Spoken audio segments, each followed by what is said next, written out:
e não apenas de matemática viverá o homem.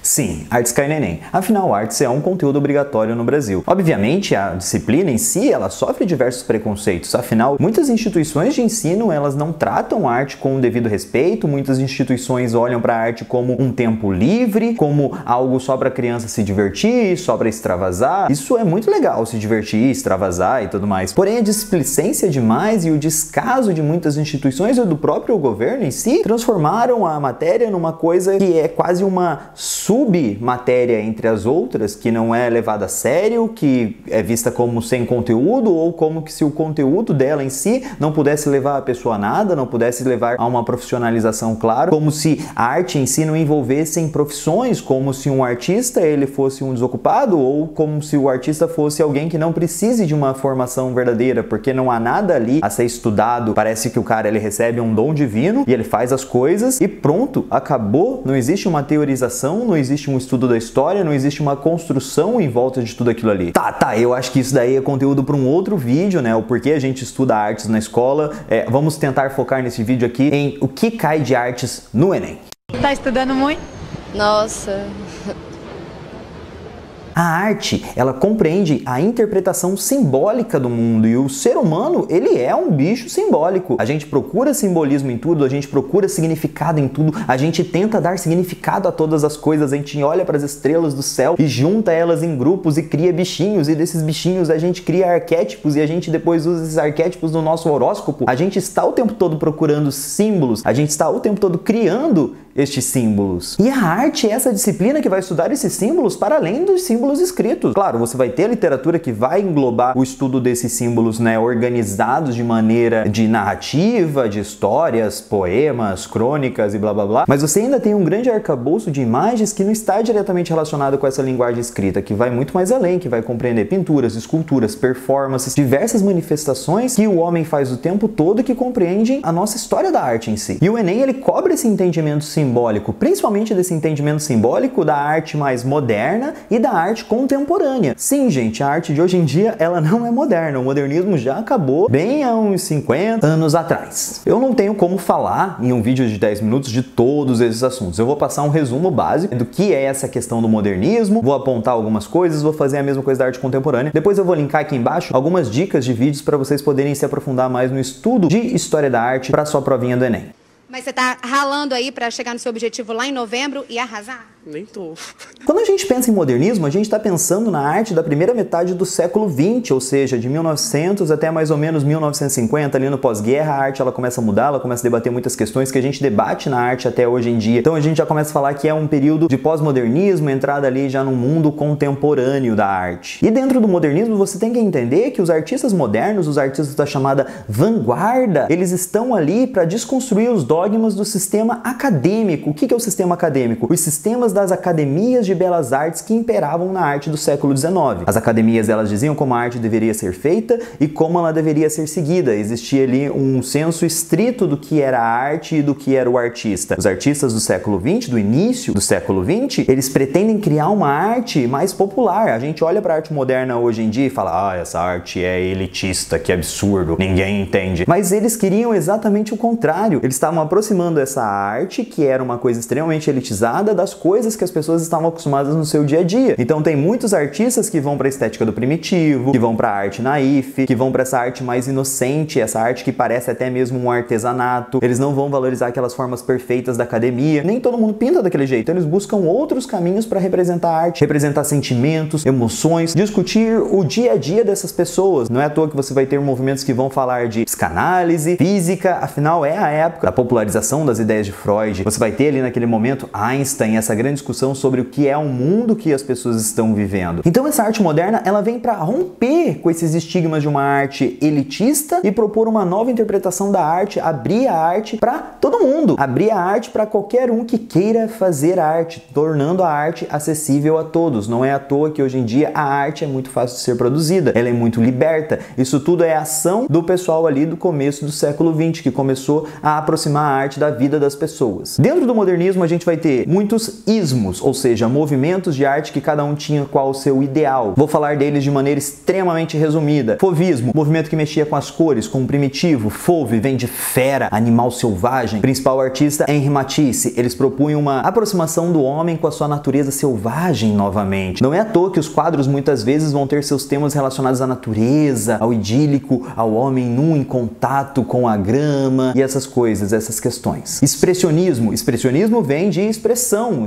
do sentimento, o artista depositando seu sentimento sobre a tela, a pincelada começa a mostrar a desenvoltura desse sentimento, aquilo que o artista sente. Essa arte é ligada diretamente ao trabalho de Mint e Van Gogh, que já eram artistas que estavam passando seus sentimentos através das suas pinturas, esse caos interior. Grande nome do expressionismo, Kandinsky. Expressionismo também teve um desdobramento no cinema expressionista alemão. Vai ser tema aí de um vídeo logo mais. O cubismo de Pablo Picasso, essa arte que vai trabalhar as formas, a análise das formas, vai ser muito inspirado por um artista chamado Cézanne e principalmente pela arte africana. Picasso ele analisa essas formas que são agora relativas por causa da relatividade de Einstein. O mundo se torna um grande espelho moído e você vê fragmentos desse mundo, partes desse mundo, reflexos das imagens que você tem que construir na sua própria mente. O cubismo ele é muito analítico. Você olha e você analisa as formas na sua cabecinha. É uma arte ativa. Ela está ali para ser analisada. Futurismo, uma arte italiana da época pré-fascista e ela está ligada diretamente a essa Itália que está caminhando em direção ao fascismo. Não é à toa que o cara que desenvolve o futurismo, um cara chamado Filippo Marinetti, depois vai ajudar o Mussolini a escrever um manifesto fascista. Os futuristas, eles acreditavam no avanço em direção ao futuro e não era um avanço fácil, era um avanço violento. Eles mostravam nos seus quadros os movimentos dos objetos, principalmente das máquinas, que representavam este futuro de controle e de avanço, um grande trem em direção ao futuro. Não se coloque na frente desse trem, você será atropelado. Dadaísmo, o extremo oposto do futurismo. São artistas extremamente anarquistas que eles querem restabelecer os padrões da arte. Eles acreditam que a arte perdeu seu sentido, que na verdade o mundo em si não tem sentido. Eles são extremamente nihilistas, são inspirados pelo Nietzsche e eles desconstroem todo e qualquer paradigma sobre a arte, utilizando coisas que não são do universo da arte dentro do mundo da arte. Porque para eles a única coisa que sustenta um objeto de arte é a ideia de que aquilo é arte. E quem cria essa ideia somos nós. Então, se eu pegar um mictório e falar que aquilo é uma obra de arte, aquilo será, porque tudo depende apenas de um conceito. O que separa a tiazinha lá que pinta pano de prato do Leonardo da Vinci é a nossa aprovação, é a gente dizer que o Leonardo da Vinci é artista e a tiazinha é uma artesã. Então, eu posso criar conceitos em cima de coisas distintas, porque essas coisas se sustentam no ar, se sustentam no nada. O dadaísmo é muito louco. E para fechar as vanguardas, a gente tem o surrealismo. O surrealismo ele é um desdobramento do dadaísmo, só que ao invés de você caminhar em direção ao niilismo, você vai caminhar em direção aos paradigmas do Freud. Você vai começar a olhar para o ser humano além dessa superficialidade que ele aparenta. Você vai começar a olhar para o ser humano através do prisma da psicanálise. Você vai começar a ver o universo interior e inconsciente desse ser e buscar provocações para tornar esse ser e essa sociedade melhor. Os surrealistas também tinham um envolvimento muito forte com as ideias marxistas, porque assim como o Freud ele propõe você romper ciclos para ser melhor, o Marx ele também propõe você romper ciclos sociais para você ter uma sociedade melhor.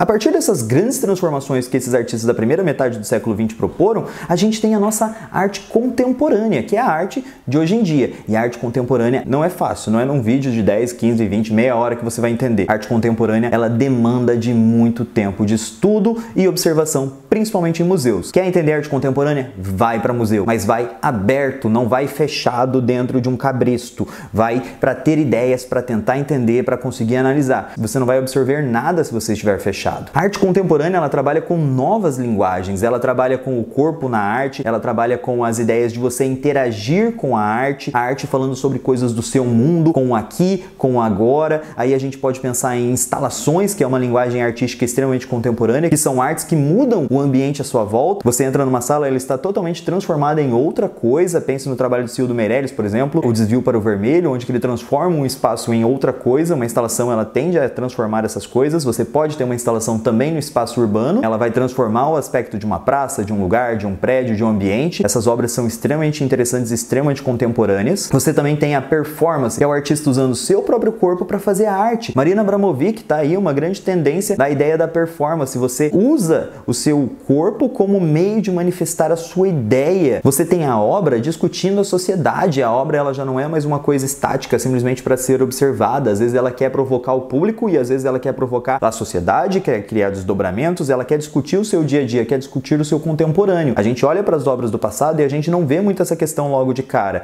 Por quê? Porque a gente não vive no passado. As obras, muitas vezes, que a gente vê em museus e em galerias, criaram grande repercussão na época delas. Assim como as obras que a gente vê nos nossos museus e nossas galerias de hoje em dia, criam repercussão na sociedade de hoje em dia. Você não vai ver um quadro do Renascimento causando burburinho hoje em dia, porque hoje em dia a gente é diferente do homem do Renascimento, a gente é diferente do homem de 1500. A arte multimeios, a arte que vai misturar e vai trazer várias coisas para um único ponto, também é muito interessante para a questão contemporânea. O artista contemporâneo também está interessado em misturar e descobrir novas coisas. Uma outra coisa que a arte contemporânea gosta muito também é essa discussão de um debate político-social, e a gente vê isso muito na arte do hip hop, que é uma arte sobre o movimento negro, que é uma arte que surgiu buscando ali a igualdade civil nos Estados Unidos, é um movimento de discurso político. O Enem já cobrou várias vezes o hip hop. É interessante estudar a história desse movimento também.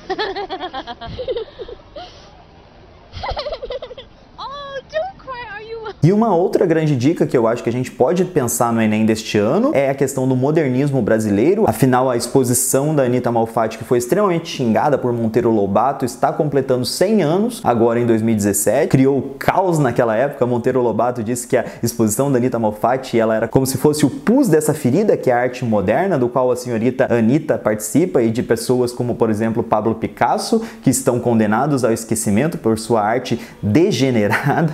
É até estranho, né, pensar no Monteiro Lobato falando essas coisas, sendo que ele é muitas vezes considerado um modernista. Uma outra dica de última hora que eu posso deixar para vocês é a questão do álbum Tropicalia. O movimento tropicalista ele começou 50 anos atrás, ele começou no Festival de Música Popular Brasileira de 1967. O álbum em si é de 68, o álbum Tropicalia ou Panis et Circenses, mas fica aí uma boa dica de estudo, estudar esse movimento da Tropicalia, do tropicalismo, que também é parte extremamente importante aí da história da arte brasileira.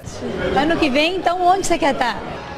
Ano que vem eu quero estar na praia, vendendo minha arte, das coisas que a natureza dá pra gente. Galera, eu acho que talvez eu não tenha falado pra vocês, mas eu não tô tirando essas informações assim do nada. Eu também sou professor de História da Arte, então não tô trazendo essas informações como amadorismo ou achismo pra vocês. Vou deixar os links aí pra vocês poderem estudar mais na descrição do vídeo. Pra quem vai fazer o Enem, bons estudos, espero que você possa sair muito bem. Galera, um grande beijo e abraço. Esse é o seu, Pops? Sim, querido professor. E o que significa isso? Aqui não tem nada. É uma vaca comendo no pasto. E onde está o pasto? A vaca já comeu, ora. E a vaca? A vaca comeu e se foi. Ah.